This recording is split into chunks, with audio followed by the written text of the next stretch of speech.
রোজা জাহান্নামে নিয়ে যায় না জাহান্নাম থেকে বাঁচায়? নামাজ জাহান্নাম থেকে বাঁচায়। তো এই সামনে আসছে শবে বারাত, চলে গেল শবে মেরাজ, তারপরে আসবে 27-এর রাত। তো বেশ কিছু বক্তা শুরু করেছে যে শবে বারাতের একটা রোজা জাহান্নাম নিয়ে যাওয়ার জন্য যথেষ্ট। কে বলেছে? এই দেখেন নাম বলে দিচ্ছে। কি নাম? জোরে বলুন না। মুমতাজুল ইসলাম। তার মানে জাহান্নামে দারওয়ানদের সঙ্গে বেচারার খুব সম্পর্ক আছে মনে হচ্ছে।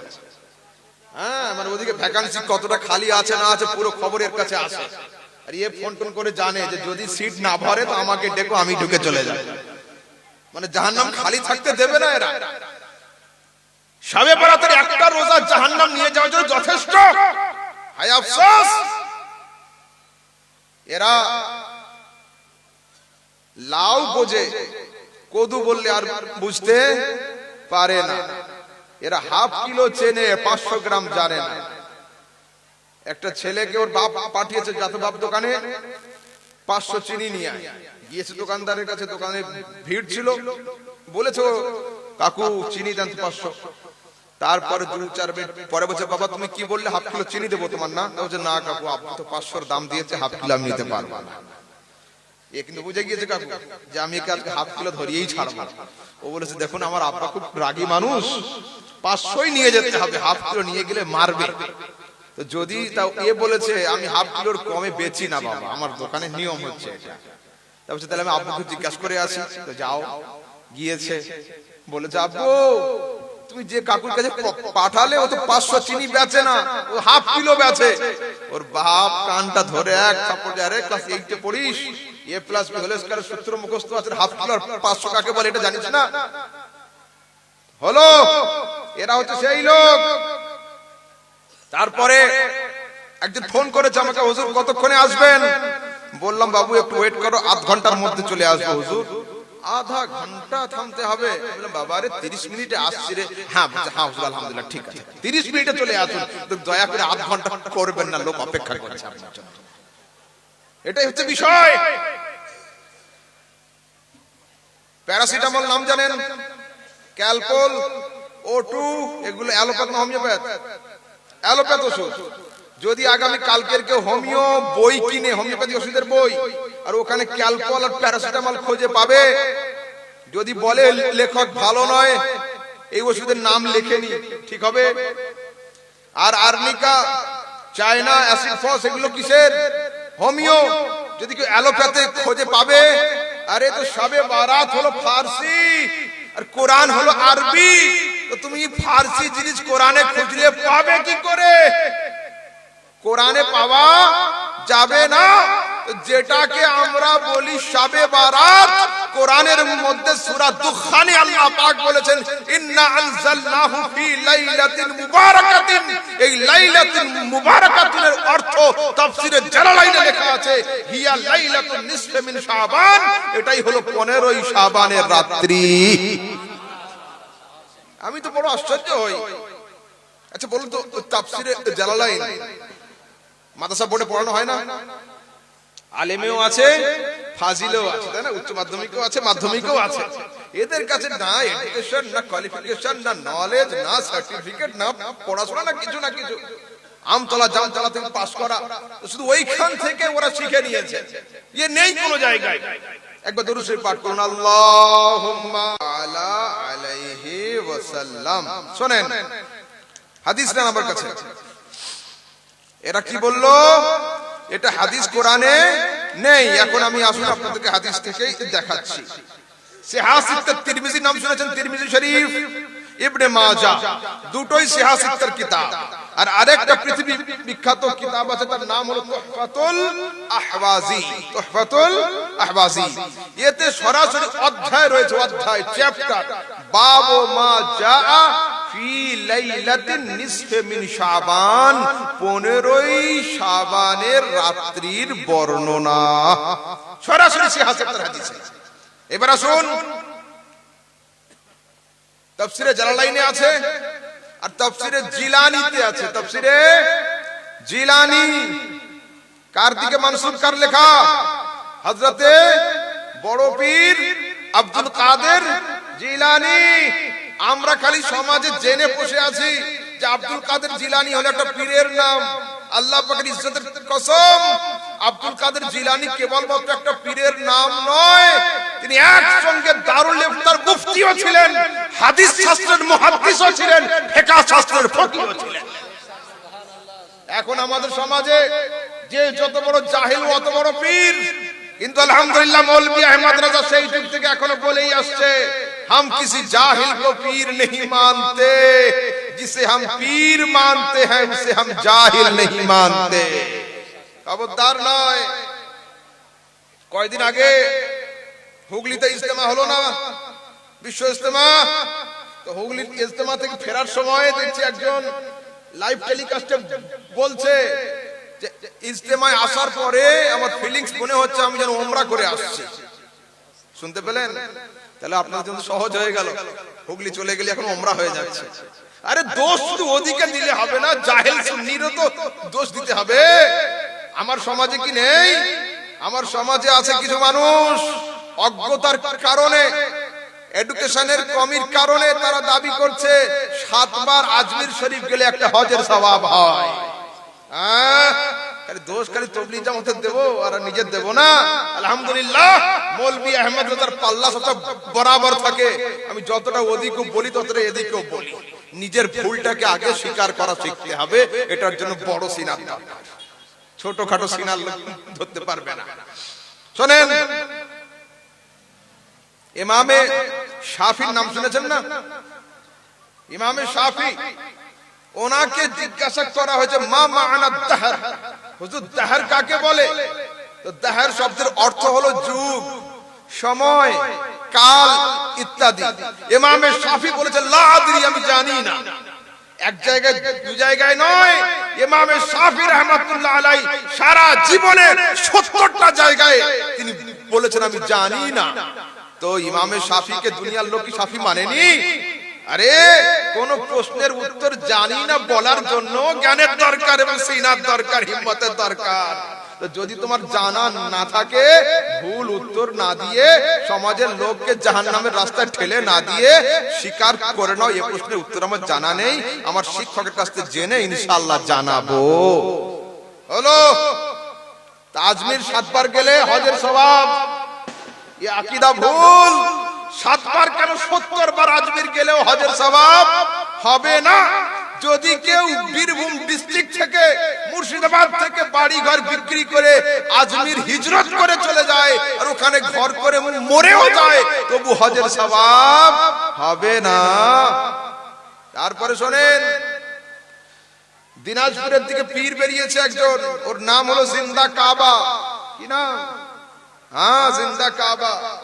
ওই পীর সাহেব বসে আছে হুজুর চেয়ারে, মুরিদরা দেখছে ওর চারিদিকে ঘুরছে, লব্বাইক আল্লাহুম্মা লব্বাইক, লব্বাইক লা শারীকা লাক লব্বাইক, ইন্নাল হামদা ওয়ান নি'মাতা লাক ওয়াল মুলকু লা শারীকা লাক। কি বলছে? যে আমাদের ওখানে যাওয়ার দরকার নেই, এই পীর হলো জিন্দা কাবা, এর চারিদিকে ঘুরলে আমাদের হজ হয়ে যাবে। আল্লাহ পাকের ইজ্জতের কসম, একমাত্র কাবা ঘর ছাড়া কোন ঘরে তাওয়াফ করা চলবে না। যদি কোন জিন্দা পীর নিজেকে তাওয়াফ করায়, ওকে পীর মানাও হারাম, ওর হাতে মুরিদ চলবে না। তারপরে দেখছি এখন বহু জায়গায় পা বাড়িয়ে রাখছে যাতে মুরিদদের আঙ্গুল চুষতে কষ্ট না হয়। এর নাম দ্বীন, এর নাম সুন্নিয়ত, হ্যাঁ এর নাম। তারপরে দেখি সরাসরি সাজদাও চলছে। আল্লাহ পাকের ইজ্জতের কসম, একমাত্র খোদা ছাড়া কারোর সামনে সেজদা করা চলবে না। যদি কোন জিন্দা পীর নিজেকে সেজদা করায়, ওকে পীর মানা হারাম, ওর হাতে মুরিদ হওয়া হারাম। এটা দুনিয়া একমত, এ মসলাতে কোনো দ্বিমত নেই। ওয়াহাবি হোক, দেওবন্দি হোক, তাবলীগী হোক, মাযহাবী হোক, লা মাযহাবী হোক, যেই হোক, আমরা সবাই এতে একমত যে আল্লাহ ছাড়া কারো সামনে সিজদা করা চলবে না। আসুন হাদিস না, হাদিসে আসছে আল জামিআস সগীর ইবনে আসাকির তারিখে মদিনা দামেস্ক কাশফুল খুফাতে লেখা হচ্ছে রাসূল বলছেন শাবান ও শাহরি ওয়া রমজান ও শাহরুল্লাহ ওয়া শাবানুল মুতাহহার ওয়া রমজানুল মুকাফফার। রাসূল কি বলছেন? শাবান হলো আমার মাস, রমজান হলো আল্লাহর মাস। শাবান ধুয়ে দেয় আর রমজান কাফারা আদায় করে হলো। এবার আসুন হাদিস নেন, বাইহাকি শুআবুল ঈমান মুনজিরিয়াত তারগিব ওয়াত তারহিবের মধ্যে হাদিস লিখছেন কামা রাসূলুল্লাহ সাল্লাল্লাহু আলাইহি ওয়াসাল্লাম মিনাল লাইলি ইউসাল্লি فأطال السجود حتى ظننت أنه قد قبض فلما رأيت ذلك حتى قمت حتى حركت إبهامه فتحرك فرجعت। হযরতে আয়েশা সিদ্দিকা 3 লক্ষ হাদিসের হাফেজা উম্মুল মুমিনিন তিনি বলছেন যে আমি বসে আছি, দেখছি রাসূল সাল্লাল্লাহু আলাইহি ওয়াসাল্লাম রাতের বেলা দাঁড়িয়ে দাঁড়িয়ে নামাজ আদায় করছেন। হলো তিনি সিজদাতে গিয়েছেন, সিজদাতে গিয়ে এত স্থির হয়ে গিয়েছেন, নড়াচড়া এত বন্ধ করে দিয়েছেন এবং সিজদাকে এত দীর্ঘ করে দিয়েছেন ফাজানানতু আন্নাহু ক্বাদ কুবিদ, আমি চিন্তা করলাম রাসূল হয়তো সিজদার হালাতে ইন্তেকাল করেছেন। আল্লাহু আকবার, এত লম্বা সিজদা। আমি আয়েশা রাসূলের লম্বা সিজদা দেখে বসে থাকতে পারিনি, কুমতো দাঁড়িয়ে পড়েছি, ওয়া তাহাররাকতু ওয়া হাররাকতু ইবহামাহু, আমি রাসূল সাল্লাল্লাহু আলাইহি ওয়াসাল্লামের পায়ে বুড়ো আঙ্গুলটা মোটা আঙ্গুলটাতে একটু হাত দিয়ে টাচ করে দিয়েছি। ফাহাররাকা রাসূলুল্লাহ, হুজুর তখন নিজে আঙ্গুলটা নাড়িয়ে দিয়েছেন। আমি শান্ত হয়ে বসে গেছি। রাসূল নামাজ শেষ করছেন, নামাজ শেষ করার পরে বলছেন আয় আয়েশা জানান্তে আন্না নবিয়্যা কদ খাশা বিক, নবী কি তোমাকে না বলে চলে যাবে? কুলতু লা ওয়াল্লাহি ইয়া রাসূলুল্লাহ ওয়ালাকিন্নী জানান্তু আন্নাকা কদ কুবিদ, আমি সেরকম আপনার উপরে কিছু ধারণা করিনি, আমি ভাবলাম যে আপনি হয়তো ইন্তেকাল করেছেন, দুনিয়া ছেড়ে দিয়েছেন। তখন রাসূল বলছেন ফাকালা আতাদরিন, আয়েশা তুমি কি জানো আইয়া লাইলাতি হাযিহি, আমার সিজদা আজকে লম্বা হওয়ার কারণ খুঁজছো, চিন্তা করেছো আজকের কোন রাত? قالت আয়েশা বলেন আল্লাহু ওয়া রাসূলুহু আলাম, আজকের রাত সম্পর্কে আপনি আর আপনার আল্লাহ ভালোই জানেন, কোন রাত আপনি বলুন। রাসূল বলছেন হিয়া লাইলাতুন নিসফি মিন শাবান, আরে আজকের হলো 15ই শাবানের রাত। যার বাড়িতে জিবরিল আসতো, যার হায়ের নাম হালাল, যার নায়ের নাম হারাম, যে হ্যাঁ বললে শরীয়ত, যে না বললে শরীয়ত, যার ওঠার নাম শরীয়ত, যার বসার নাম শরীয়ত, যার শোয়ার নাম শরীয়ত, যার জাগার নাম শরীয়ত, সেই মুস্তাফা যদি 15ই শাবানের রাত্রিতে দাঁড়িয়ে দাঁড়িয়ে ইবাদতে মগ্ন হয়, এই উম্মতিরা কি হতে পারবে না? খবরদার কারোর কথাতে পড়ে বিভ্রান্তির দিকে যাবেন না। আসুন আরেকটা হাদিস। শবে বারাতে কি করেন আপনারা?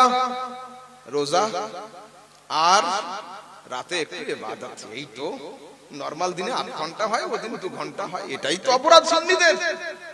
এরা বলে হাদিসে নেই। আল্লাহ পাকের ইজ্জতের কসম, পুরো পশ্চিমবঙ্গের যতগুলো সুন্নি ছাড়া অন্য ফিরকা আছে, সমস্ত মৌলবীকে যদি একই প্ল্যাটফর্মে বসিয়ে দিয়ে মৌলবী আহমদ রাজাকে এক পাল্লায় দিয়ে দেওয়া হয়, তো শবে বারাতের রোজা এবং ইবাদতকে নাজায়েজ হারাম তো দূরের কথা, বিদআত প্রমাণ কেউ আমার সামনে করতে পারবে না, কোনদিন নয়। আসুন সিহাহ তিরমিজির হাদিসে, হাদিস নাম্বার 1388 ইবনে মাজাহ, সিহাহ ইবনে মাজাহ, হাদিস নাম্বার 1388, 1388 নম্বর হাদিস।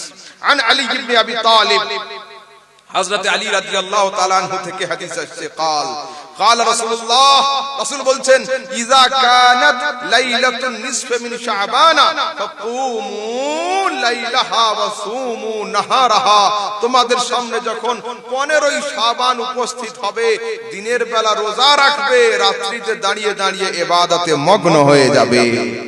সরাসরি সিহাহাতের হাদিস। আচ্ছা, আমরা আরেকটা কি করি বলুন তো? শবে বারাতে রাতে একটু কবর জিয়ারত করি না? এটাতেও আপত্তি। সারা বছর তো বেড়া দেয়, কিন্তু শবে বরাতের রাতে ডবল বেড়া দেয়, যাতে সুন্নিরা টপকে না যেতে পারে। কিন্তু আলহামদুলিল্লাহ সুন্নি আলেমদের ওয়াজ শুনে শুনে জাম্পিং অনেক শিখে আছে। ও 10টা মুমতাজুল আর 100টা ব্রাদার রাহুলও বেড়া দিয়ে আটকাতে পারবে না সুন্নিরা যতটা জেনে বসে আছে। ঠিক আছে, চলুন হাদিস নেন, সিহাসে তিরমিজির হাদিস। আলহামদুলিল্লাহ, আমি মৌলভী আহমদ রাজা, মৌলভী বহুত ছোট, কিন্তু যদি আমি চাই পুরো 2 ঘন্টার ওয়াজ শুধু বুখারীতে, শুধু বুখারী, শুধু মুসলিম তো শুধু মুসলিম, শুধু যদি কেউ দড়ি বেঁধে আমাকে দিয়ে দেয় যে মাওলানা সিহাসিতার বাইরে কথা বলতে পারবে না, আল্লাহ পাকের ইজ্জতের কসম, শুকরিয়া এটা যে আমি সিহাসিতার বাইরে একটা কথা বলবো না।